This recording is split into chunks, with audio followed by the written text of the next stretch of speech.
This presentation provides a brief history of the ancestry of Virginia L. Stewart. I will first provide information on general African history, which is of course a part of my heritage, and then I will provide information and history on my family in America. Thank you and enjoy. Contrary to widespread misinformation, the history of Black Americans does not begin with their arrival in the New World on slave ships. It has its true beginnings in the remotest antiquity on their ancestral continent, Africa. Recent archaeological findings identify Africa not only as the source of much of Western culture, but as the cradle of mankind. The first African state to attain prominence and power was the ancient empire of Ethiopia. Ancient Ethiopia shared borders in the north with another great power, the Kingdom of Egypt.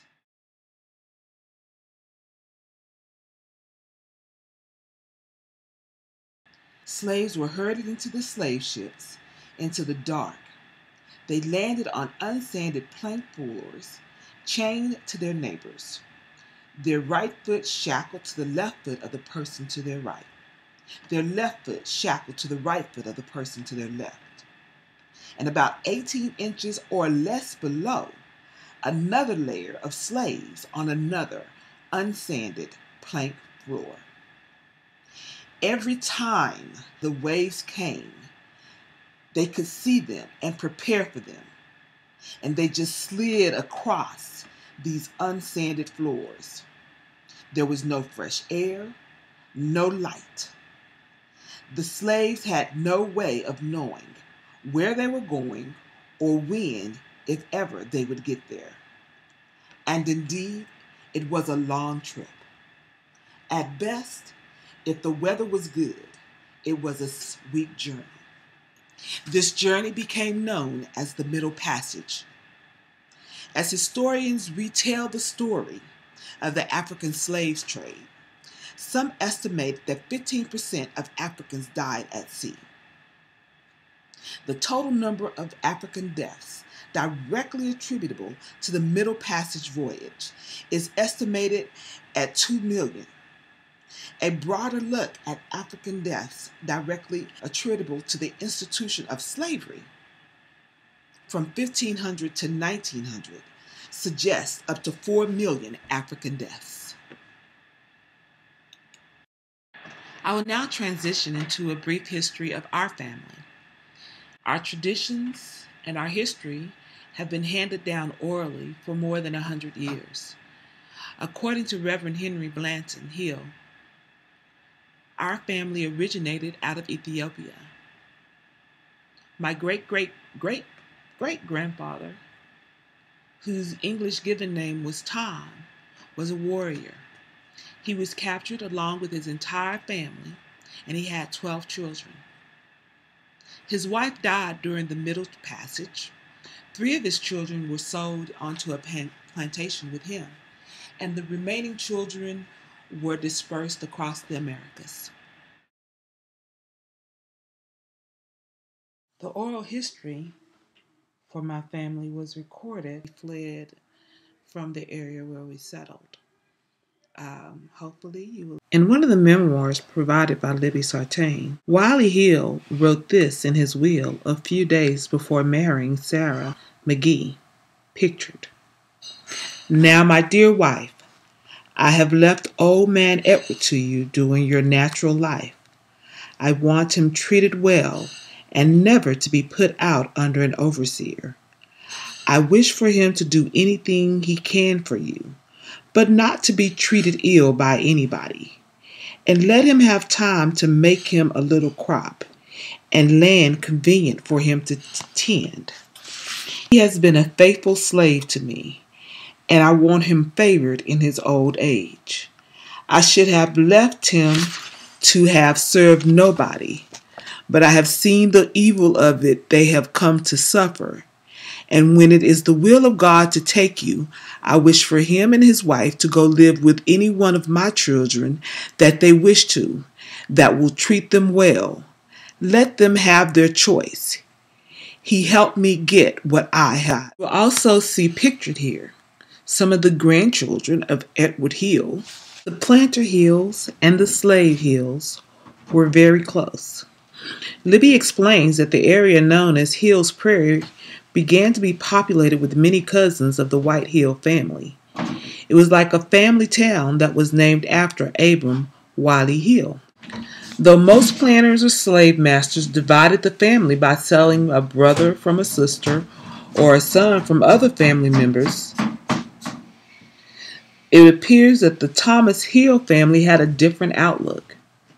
To keep the slave family together and make a much stronger and closer family, the slave family was stronger because everyone knew the loved ones were nearby and that they were not dead but alive. You see pictured here a list of names of members of both the planter white family and the slave black family. You will notice the similarity in all of the names. It was common for planters to take their male servant slaves with them when going into battle and into war. We are told that one of the children of Ed Hill, Burl, fought in the Texas War of Independence with Master Abram Wiley. Likewise, you see pictured David Crockett Hill, who fought in the Confederate War with the Terry, Texas Rangers alongside Master D.O. Hill. On June 19, 1865, General Gordon Granger landed in Galveston, Texas, and made the following announcement of General Order No. 3. The people of Texas are informed that in accordance with a proclamation from the Executive of the United States, all slaves are free. This involves an absolute equality of rights and rights of property between former masters and slaves, and the connection heretofore existing between them becomes that between employer and free laborer. This proclamation began the change in the relationship of the planter hills and the slave. Freedom brought a myriad of problems for black and whites in Texas due to the question of religion. Before the Baptist State Convention, the Waco Association in 1865 stated, "The new aspect which the social status of the Negro has recently so suddenly assumed by the action of the federal government through the arm of its military power in declaring the race entirely free, presents for our consideration a subject at once delicate and embarrassing. It is not our duty, nor is it our inclination to consider the policy by which at one stroke of the pen 3 millions of poor, penniless, and comparatively ignorant and superstitious human beings have been suddenly cut loose from that restraint and wholesome discipline which has heretofore been a safeguard and security against the exercise of the worst passions of the human breast as exhibited in the untutored and uncultivated mind." By 1866, at the same union meeting, the association reported as follows: "We respectfully report that we do not deem it prudent under existing circumstances for our African membership to dissolve their connection with white churches. Whether the newly liberated slaves were to worship in their own churches or remain in white churches was a subject of considerable debate among white Baptists. The following report was made in a meeting of the Colorado Association.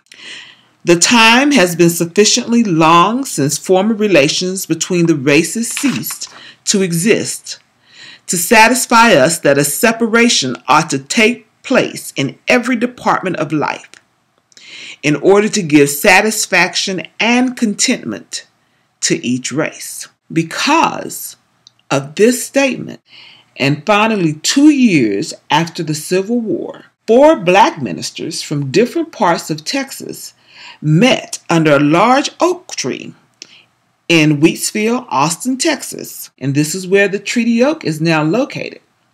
And they agreed to divide Texas into 4 divisions of Black Baptist associations. After this meeting in 1867, these ministers went to their respective sections of the state and organized associations. So you may ask, well, what does this have to do with the Hill family? Well, let me tell you. Reverend John Wynne was one of the original founders of the association, Travis County Association, that was established under that oak tree. He, along with Reverends Jacob Fontaine, Jesse B. Shackles, Calvin Allen, Buffington, and Horace Smith, established the Travis County Association under the same oak tree. Now, Reverend John Wynne was great friends with the Hill family. So as he traveled back and forth, bringing freed slaves to Christ and informing them of the association that was established in order to ensure their relationship with the Lord continued to grow, he came upon 2,000 acres of land for sale. He purchased the land with the help of all the brothers, and he led 14 families to what is now considered St. John Colony. The families that traveled with him were the Reverend Calvin Allen, Deacon George Mackey, Deacon Moses Hill, Deacon A.D. Davis, Deacon Josiah Hill, Sister Jane Rowland, Deacon B.D. Davis, Monroe Johnson, son of Ed Hill and brother to Josiah Moses and Lamar Hill, Jeff Franklin, Carrie Hill, Lee Wynne Sr., Billy Carter, and Lamar Hill. And though the roads were plenty rugged, and the hills were difficult to climb, and the valleys were swamped and often covered with water due to the excessive rain, the freed slaves established their colony, St. John Upper and Lower Connolly, as well as Makeysville. And to this day, from 1869 to 2012, the descendants of these 14 original family settlers reunite every June 19th for a celebration of their freedom. Likewise, the association, now called the St. John Regular Baptist Association, still convenes in Austin, Texas on Blessing Avenue. Pictured here is the church in St. John Colony. On the right is the original, and then a new church that was recently built in the last 10 years. Also, you will see the historical landmark notating the site as a official Juneteenth trail location. We still retain 200 of the original 2,000 acres upon which the family settled, and we maintain the property through association dues. We hold our family reunions each year on June 19th at this site. My father, Reverend Sylvester Stewart Sr., is a direct descendant of Reverend Calvin Allen, and my mother, Bernice Hill Stewart, is a direct descendant of Josiah Hill. I often tell people that I am the granddaughter of two presidents, Abraham Lincoln Hill and George Washington Stewart. This is the story of my family. I think this is where our story shall end.